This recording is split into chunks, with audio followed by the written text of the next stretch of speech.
Hello students, आप सबको अपने एनसीईआरटी साइंस चैनल में स्वागत करती हूँ। आज हम लोग एनसीईआरटी प्रैक्टिस सेट का पार्ट 16 देखने वाले हैं। इससे पहले हम लोग पार्ट 15 देख चुके हैं। जिसने नहीं देखे हैं वह चैनल पर प्लेलिस्ट बना हुआ है, आप लोग वहाँ से जाके देख सकते हैं। यह प्रैक्टिस सेट एनसीईआरटी 6 to 12 तक इम्पोर्टेंट एमसीक्यू होता है, जो आने वाले बीपीएससी 4 या फिर किसी भी टीचिंग एग्ज़ाम की तैयारी कर रहे हैं छात्राओं के लिए काफ़ी इम्पोर्टेंट है। चलिए शुरू करते हैं आज की क्लास। क्वेश्चन नंबर 61 से है। इससे पहले हम लोग 60 क्वेश्चन तक यहाँ तक देख चुके थे। 61 है कि किस प्रकार की कोशिका सभी अंगों एवं ऊतकों को उत्पन्न कर सकती है। मतलब किस प्रकार की कोशिका है जो वो सभी ऊतकों को उत्पन्न कर सकती है। क्या शुक्राणु है या फिर अंडाणु है या स्टेम सेल है या इनमें से कोई नहीं। तो इसका आंसर का 61 का आंसर हो जाएगा सी, स्टेम सेल। स्टेम सेल क्या होता है कि यह हमारे शरीर में पाए जाने वाले एक विशेष प्रकार की सेल होती है, जिसमें जो है कई तरह की सेल बन सकती है।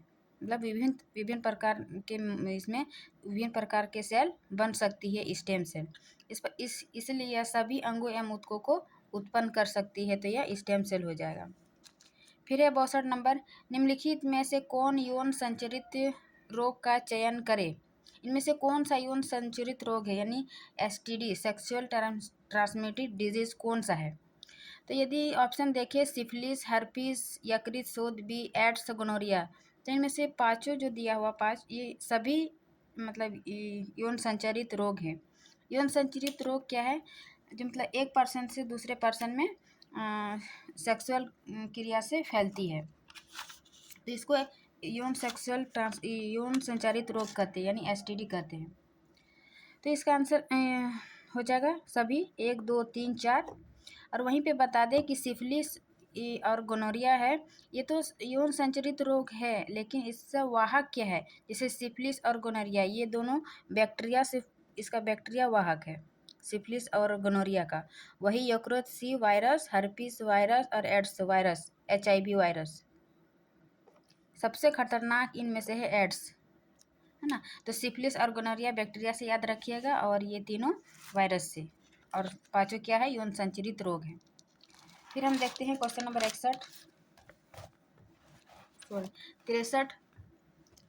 IVF के संबंध में निम्नलिखित कथनों पर विचार करें। IVF क्या है, जैसे IVF ये क्या है, इन विट्रो फर्टिलाइजेशन, इसका फुल फॉर्म होता है IVV का, in vitro fertilization. In vitro fertilization नाम से ही पता चलता है कि इसका फर्टिलाइजेशन लैब में होगा, यानी इन विट्रो, ये गर्भाशय में नहीं होगा। तो चलिए इसके बारे में जानते हैं कि IVF का सबसे पहले पूर्ण रूप है कि इन विट्रो फर्टिलाइजेशन। सही है। यहाँ क्या पूछ रहा है, सत्य कथन का चयन करें। फिर है इसे आम भाषा में जैसे टेस्ट ट्यूब बेबी भी कहा जाता है, बिल्कुल सही है। इसे आम भाषा में टेस्ट ट्यूब बेबी कहते हैं। प्लस इसमें क्या होता है कि शुक्राणु तथा अंडाणु का निषेचन मादा में होता है। नहीं, जब मादा में होता तो फिर टेस्ट ट्यूब बेबी क्यों कहते हैं, इन विट्रो फर्टिलाइजेशन क्यों कहते हैं। ये मादा के शरीर में नहीं होता है, बल्कि मादा से स्पर्म लिया मादा से अंडाणु लिया जाता है, और शुक्राणु से मेल से शुक्राणु लेके उसको लैब में फर्टिलाइजेशन कराया जाता है, जिसको टेस्ट ट्यूब बेबी कहते हैं। ये मतलब इसलिए किया जाता है क्योंकि जब मादा गर्भाशय नहीं हो पाता है किसी कारणवश, तो उसको लैब में फर्टिलाइजेशन करके फिर मादा के गर्भाशय में डाल दिया जाता है। तो इस प्रोसेस को टेस्ट ट्यूब बेबी कहते हैं। तो इसका सत्य कथन हो जाएगा 1 और 2, जबकि 3 गलत है, क्योंकि यहाँ पे दिया हुआ है कि निषेचन मादा में ही होती है, तो ये गलत है। तो इसका आंसर 63 का हो जाएगा बी। फिर है 64 नंबर कि आनुवंशिकता का पिता माना जाता है। आनुवंशिकता का पिता किसे माना जाता है, तो 64 का आंसर हो जाएगा बी, ग्रिगोर मेंडल को। क्योंकि ग्रिगोर मेंडल ने जो मटर के पौधे में 7 लक्षणों का वर्णन किया था, और 7 वर्षों में ही ये मेंडल का जो 7 लकी था, 7 वर्षों तक लगातार 1856 से 1863 तक इन्होंने मटर के पौधे पर प्रयोग किया, और ये 7 लक्षण, विभिन्न प्रकार के 7 लक्षण दिए, इसीलिए इसको आनुवंशिकता का पिता कहा जाता है, ग्रिगोर मेंडल को। वही चार्ल्स डार्विन को जो विकासवाद का सिद्धांत दिया था चार्ल्स डार्विन ने। फिर वाल्टर सटन को आनुवंशिकी का गुणसूत्रीय सिद्धांत कहा जाता है, गुणसूत्रीय सिद्धांत। तो इस प्रकार इसका आनुवंशिकता का पिता ग्रिगोर मेंडल को कहते हैं। इसका आंसर हो जाएगा बी। फिर है 65 नंबर कि विपरीत लक्षणों के संकेतक जोड़ों को क्या कहा जाता है। में से दिया है कि विपरीत लक्षणों के संकेतों की जोड़े को क्या कहा जाता है, तो इसका आंसर हो जाएगा एलील। एलील को जैसे कि मटर मेंडल ने अलग अलग मटर के एक लंबा पौधा लिया और एक छोटा पौधा लिया, तो ये दोनों में जो हाइब्रिड करवाता है तो ये मतलब विपरीत गुण लिया, तो इसी को एलील कहते हैं। तो इसका आंसर हो जाएगा एलील। जीन वही क्या है, अनुवांशिकता का एक इकाई है जीन। मोनोहाइब्रिड में भी वही होता है कि दो विपरीत गुण लेके उसको क्रॉस कराया जाता है, तो ये मोनोहाइब्रिड हुआ।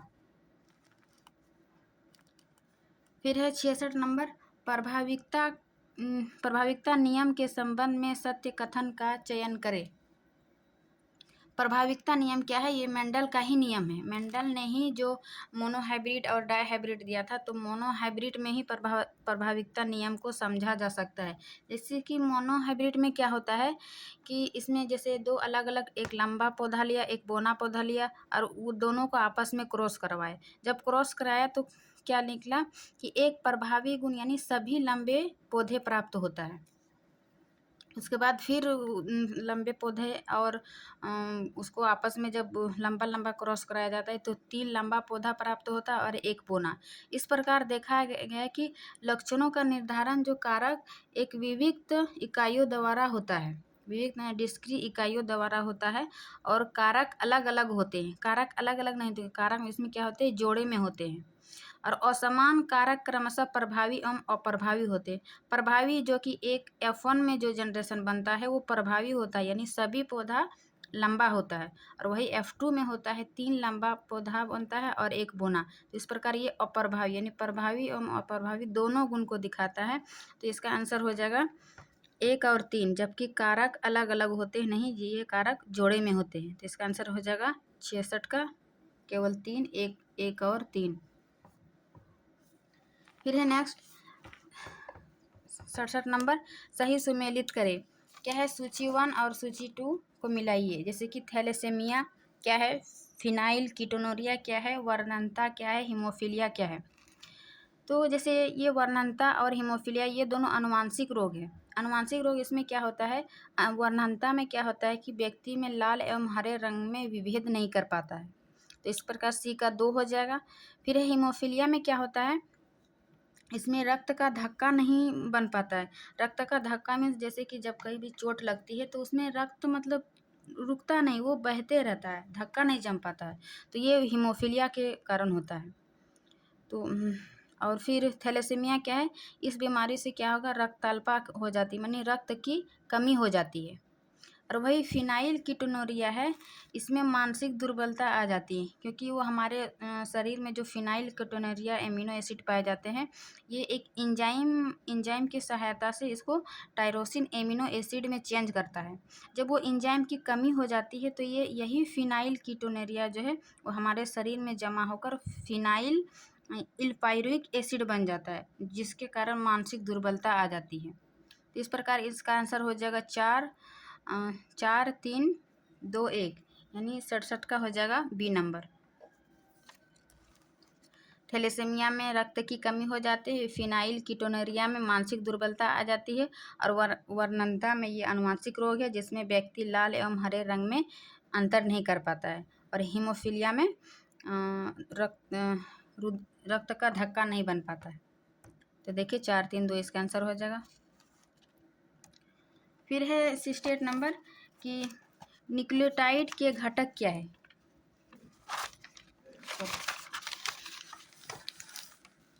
इसमें क्या है, न्यूक्लियोटाइड के घटक क्या है। न्यूक्लियोटाइड क्या होता है, जो कि जैसे जिसमें डीएनए, नाइट्रोजनी क्षार वगैरह ये सब पाया जाता है। न्यूक्लियोटाइड के घटक हो जाएगा नाइट्रोजनी क्षार, पेंटोज शर्करा और फास्फोरस। ये तीनों ग्रुप न्यूक्लियोटाइड के घटक है। नाइट्रोजनी क्षार में एडेनिन, ग्वानिन, साइटोसिन ये सब आ जाता है, और पेंटोज शुगर में डीएनए और आरएनए आ जाता है। वही फास्फेट ग्रुप फिर पाया जाता है। एंजाइम न्यूक्लियोटाइड के घटक नहीं है। तो इनमें से हो जाएगा 1, 2 और 3। 1, 2 और 3 किस ऑप्शन में है, ऑप्शन नंबर बी में 1, 2, 3 इसका 68 का आंसर हो जाएगा। फिर है 69 कि नीचे दो कथन दिए गए हैं जिनमें से एक को कथन ए एवं दूसरे को कारण आर कहा गया है। जैसे कथन ए में क्या है कि डीएनए एक अच्छा आनुवांशिक पदार्थ है। ठीक है, डीएनए एक अच्छा आनुवांशिक पदार्थ है। कारण आर क्या क्या है कि डीएनए जो है वो रासायनिक रूप से कम तथा संरचनात्मक रूप से अधिक अस्थायी है। यानी कथन ए जो है वो कथन आर इसको सत्यापित करता है और दोनों कथन सही है। तो इसका आंसर हो जाएगा ए एवं आर सत्य है तथा आर ए की सही व्याख्या करता है। ए नंबर ही आंसर हो जाएगा। फिर है 70 नंबर कि डीएनए फिंगर प्रिंटिंग के संबंध में सत्य कथन का चयन करें। तो डीएनए फिंगर प्रिंटिंग क्या है? ये एक मतलब विवाद की स्थिति में पिता की पहचान के लिए ये फिंगर प्रिंटिंग किया जाता है। इसमें क्या होता है कि जब किसी व्यक्ति की पहचान करना होता है तो उसका नाखून, बाल या त्वचा या फिर स्पर्म से प्राप्त उसका डीएनए जो है उसे उससे मतलब नाखून, बाल, त्वचा, स्पर्म से उसका डीएनए की पहचान की जाती है, क्योंकि वह एक समान बहुरूपता मिलती है उसमें। इसीलिए इसके कथन के बारे में पूछ रहा है कि इसका उपयोग न्यायालय में सबूत के रूप में नहीं किया जाता है या नहीं किया जा सकता है, जबकि इसका उपयोग न्यायालय में सबूत के रूप में किया जा सकता है। और दूसरा है कि विवाद की स्थिति में पैतृक परीक्षण में सहायक, ये भी सही है। डीएनए फिंगर प्रिंटिंग क्यों किया जाता है? यही ना कि जब कोई विवाद होता है तो उसके पिता की पहचान के लिए उसको न्यायालय में सबूत मतलब ये एक औजार के रूप में कार्य करता है पहचान के लिए। तो इस प्रकार इसका आंसर हो जाएगा केवल बी, जबकि यहाँ नहीं किया जा सकता, इसीलिए यहाँ पे किया जा सकता है, सबूत के रूप में किया जा सकता है।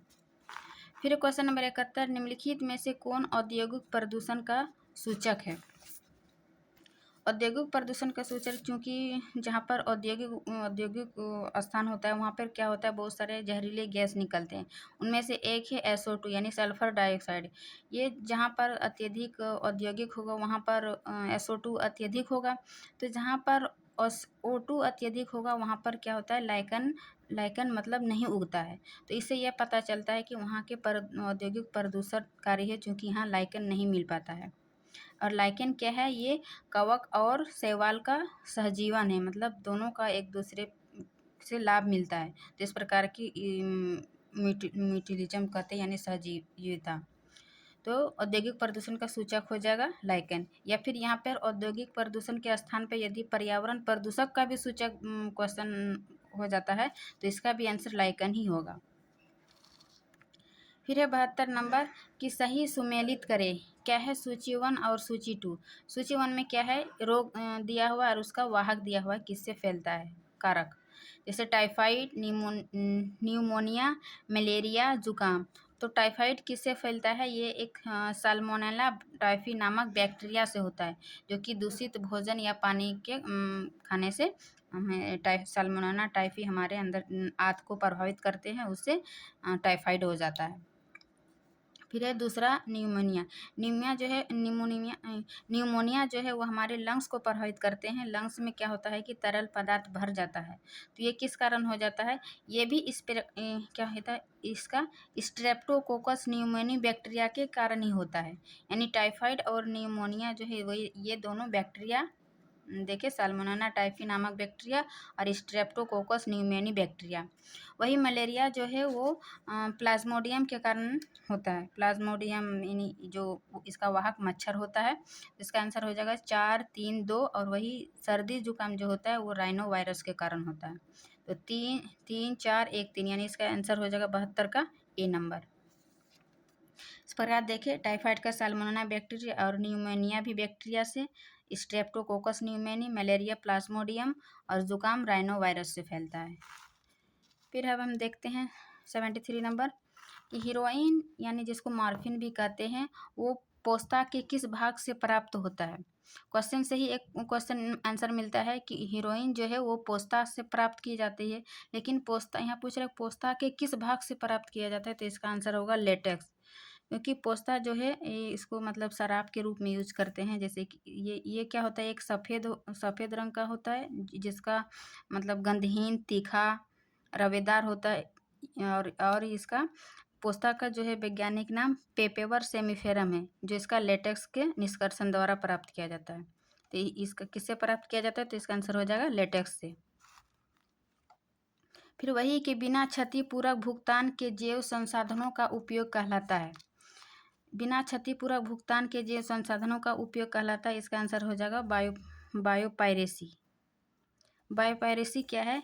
मतलब जब जब किसी देश, जैसे विकसित देश होता है, उसका जैव संसाधनों का दूसरे देश उसको बिना अनुमति से यूज़ किया जाता है जैविक संसाधनों का, तो इसको क्या कहते हैं? बायोपायरेसी। वही ऊतक संवर्धन क्या है? जब मतलब किसी जीव के ऊतक या सेल को कृत्रिम वातावरण में जो ग्रोथ कराया जाता उसको ऊतक संवर्धन कहते हैं। चाहे वो प्लांट हो या फिर जीव जंतु हो, उसको कृत्रिम विधि से बढ़ाने की प्रक्रिया को ही ऊतक संवर्धन करते हैं। जैविक उपचार, जैविक जैसे पर्यावरण प्रदूषण को कम करने के लिए जैविक उपचार किया जाता है। जैविक उपचार में क्या क्या होता है? जैसे सूक्ष्म जीवों एवं बैक्टीरिया वायरस से क्या होता है? ये कार्बनिक यौगिक को अकार्बनिक यौगिक में बदला जा सकता है, तो इसको जैविक उपचार के माध्यम से करते हैं। वही सोमाकोलन क्या है? ये भी ऊतक संवर्धन द्वारा ही, मतलब पौधों को समाकलन करते हैं। जो जैविक ऊतक संवर्धन द्वारा जो पौधों प्राप्त करते हैं नया पौधा, उसी को समाकलन कहते हैं। तो इसका आंसर हो जाएगा ए, बायोपायरेसी। देखिए बायोपायरेसी क्या है? जो विकसित देशों से जो जैविक संसाधन होता है, जैविक संसाधन जैसे कि जीव जंतु पेड़ पौधे, उसको बिना अनुमति से ही हम दूसरे देश यूज करता है, उसको बायोपायरेसी कहते हैं। फिर है 75 नंबर, निम्नलिखित को सही सुमेलित करें। क्या है? सहोपकारिता, परजीविता, सहभोजिता। सहोपकारिता क्या है? जिसको म्यूचुअलिज्म कहते हैं।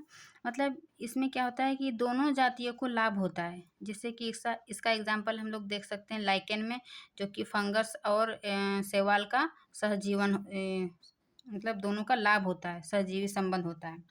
तो इस प्रकार यहाँ क्या पूछ रहा है? सही सुमेलित करें। तो एक का तो ठीक है, दोनों जातियों को लाभ होता है। वही परजीविता में हम क्या देखते हैं कि एक जाति को लाभ, दूसरे को ना लाभ ना हानि। नहीं, ये इसका नहीं होगा। परजीविता में क्या होता है कि एक जाति को लाभ होता है और दूसरे को हानि होता है। जैसे कि कोई भी जंतु पर टिक्स होता है, जू होता है, जौक होता है, तो वो क्या करते हैं? वो खून को चूसते हैं। इसका अर्थ क्या हुआ? एक जाति को तो लाभ हुआ, लेकिन दूसरे को क्या हुआ? हानि हो गया। तो इस प्रकार के संबंध को क्या कहते हैं? परजीविता। वही सहभोजिता जो है, एक जाति को लाभ और दूसरे को लाभ ना हानि, कुछ भी नहीं होता है, लेकिन एक जाति को लाभ होता है। ये तीनों आप लोग बारीकी से मतलब देख लीजिएगा। सहोपकारिता में दोनों जातियों को लाभ होता है, जबकि परजीविता में एक जाति को लाभ, दूसरे को हानि। सहभोजिता में एक जाति को लाभ, दूसरे को ना लाभ और हानि। इसका एग्जाम्पल हम लोग देख सकते हैं कि समुद्री घोंगे में जो रहता है, उसके साथ साथ रहने वाले हर्मिट केकड़ा होता है उसके बॉडी के अंदर। और ये जब समुद्री घोंग मर जाता है, तो वो अपने पीछे कठोर खोल जो होता है वो छोड़ देता है, और उसी के ऊपर फिर हर्मिट केकड़ा रहने लगता है।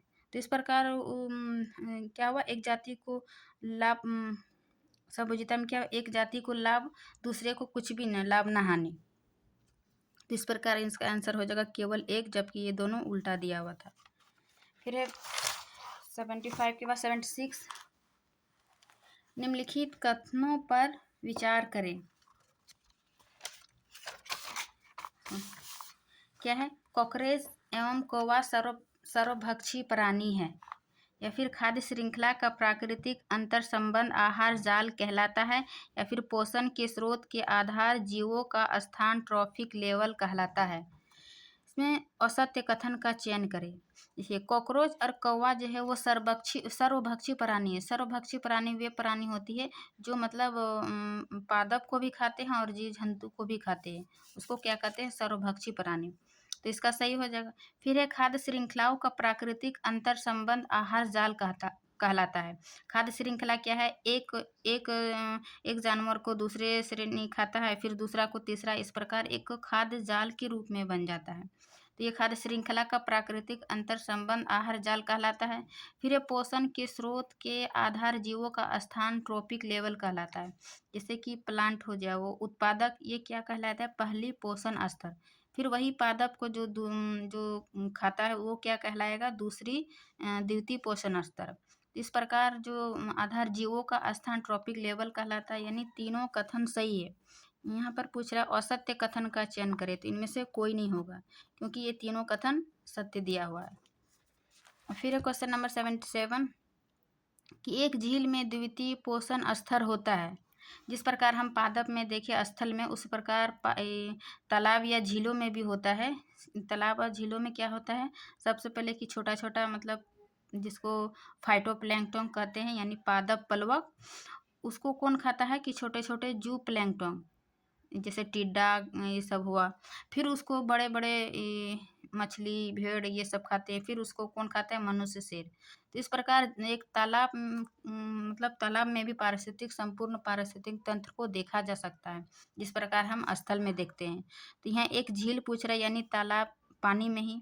एक झील में द्वितीय पोषक स्तर हो जाएगा प्राणी प्लवक, और मतलब पहली पोषण स्तर हो जाएगा पादप प्लवक जो कि फाइटोप्लैंक्टन आता है। और छोटे छोटे पादप को फिर कौन खाता है, ये प्राणी प्लवक माने जू प्लैंक्टन जो कि जिसमें टिड्डा वगैरह आ जाता है। तो इसका आंसर द्वितीय पोषण स्तर में इसका प्राणी प्लवक हो जाएगा। फिर है क्वेश्चन नंबर 78 कि निम्नलिखित में कितने कथन सही सुमेलित है। यहाँ दिया हुआ है आनुवांशिक विविधता, स्पीसीज विविधता और फिर इकोलॉजिकल विविधता। यानी कि विविधता क्या है, जीवों और हमारे आसपास के वातावरण में जो विविधता पाई जाती है आपस में, वो वही जैव विविधता कहलाया है। लेकिन जैव विविधता को 3 भागों में बांटा जाता है। एक है आनुवांशिक, दूसरा है स्पीसीज और तीसरा है इकोलॉजिकल विविधता। आनुवांशिक विविधता में क्या होता है कि ये आनुवांशिक स्तर पर भिन्नता होता है। ठीक है, सही कितने कथन सही है, जैसे कितने कथन सही में मिला है। तो आनुवांशिक विविधता में क्या आनुवांशिक स्तर पर भिन्नता होगी। वही स्पीसीज विविधता में क्या होता है, स्पीसीज मीन्स जाति, ये क्या होगा जातीय स्तर पर भिन्नता होगी। और वही इकोलॉजिकल विविधता, इकोलॉजिकल मीन्स पारिस्थितिक तंत्र, तो ये क्या होगा पारितंत्र स्तर पर भिन्नता होगा। ये तीनों मतलब उल्टा पुल्टा दिया हुआ है, तो सही कथन इनमें से कोई नहीं होगा। ठीक है, क्योंकि आनुवांशिक विविधता जो है आनुवांशिक स्तर पर नाम से ही पता चल जाएगा। आनुवांशिक विविधता आनुवांशिक स्तर पर, स्पीसीज विविधता जातीय स्तर पर, इकोलॉजिक विविधता पारितंत्र स्तर पर, इकोलॉजिक स्तर पर भिन्नता। तो इस पर 78 का हो जाएगा डी नंबर। फिर है जैव विविधता की क्षति के कारण है।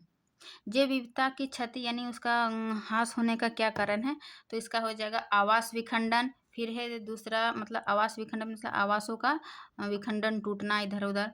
फिर है अतिदोहन। अतिदोहन क्या है, जब मनुष्य में आवश्यकता से अधिक लालच हो जाती है, उसका अतिदोहन करने लगता है। तो इस प्रकार अतिदोहन से भी जैव विविधता की क्षति होता है। फिर है तीसरा विदेशी जातियों का आक्रमण। विदेशी जातियों का आक्रमण का सेंस है जैसे कि जब कोई हमारे वातावरण में विदेशी जातियों का आ जाता है तो उसका आक्रमण होने लगता है। मतलब उससे होता है ना कि हमारे झुंड में कोई दूसरा आ गया, विदेश जाति आ गया, तो जानवरों में या फिर जीव जंतु में आक्रामक व्यवहार होने के कारण उसका क्षति में भी उसका आवास में क्षति के कारण का एक महत्वपूर्ण कारक है। फिर है सहविलुप्तता। सहविलुप्तता क्या है, यदि एक जीव जंतु या फिर पेड़ पौधा विलुप्त होता है तो उसके साथ कई जीव जंतु या पेड़ पौधे विलुप्त होने लगता है साथ साथ में, इसीलिए इसको सहविलुप्तता कहते हैं। तो जैव विविधता की क्षति के कारण इनमें से चारों हो जाएगा। इसका आंसर हो जाएगा 1, 2, 3 और 4 डी नंबर, क्षति के कारण। वही आज का क्वेश्चन का लास्ट है कि जैव विविधता पर पृथ्वी सम्मेलन कब और कहाँ हुआ। जैव विविधता पर पृथ्वी सम्मेलन सबसे पहले 1992 में रियो डी जेनेरियो में हुआ था, रियो डी जेनेरियो में। उसके बाद 1992 के बाद अब तक 2002 में हुआ। 2002 में क्या था, जोहान्सबर्ग में हुआ था। इसमें क्या था कि जैव विविधता 2010 तक जितना भी जैव विविधता में मतलब क्षति यानी जैव विविधता में जो भी क्षति हो उसको कम करने का लक्ष्य रखा गया 2010 तक, 2002 वाला में। लेकिन यहाँ जैव विविधता पृथ्वी सम्मेलन कब हुआ था, तो ये 1992 रियो डी जेनेरियो होगा इसका आंसर। तो ये थी आज की क्लास। वीडियो अच्छी लगी तो आप लोग लाइक एंड सब्सक्राइब ज़रूर करें और मिलते हैं नेक्स्ट क्लास में। तब तक के लिए थैंक यू।